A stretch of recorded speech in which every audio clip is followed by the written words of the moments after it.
Hello বন্ধুরা, আজকে এই মসুরের ডাল ভিজিয়ে রেখেছিলাম। এই ডালটা বেটে নেব। আজকে মসুরের ডালের বড়া করব। ডালটাকে বেটে নেব, ঠিক আছে? এখন উঠিয়ে নেব। খুব একটা মিহি করিনি, একটু গোটা রেখেছি। এখন এর মধ্যে পেঁয়াজ দিয়ে দেবো, এই লঙ্কা কুচি,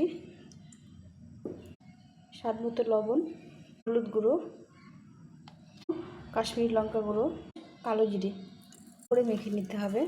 এই মাখা হয়ে গেছে, তেল গরম হয়ে গেছে। এখন এভাবে সবগুলো ভেজে নেব।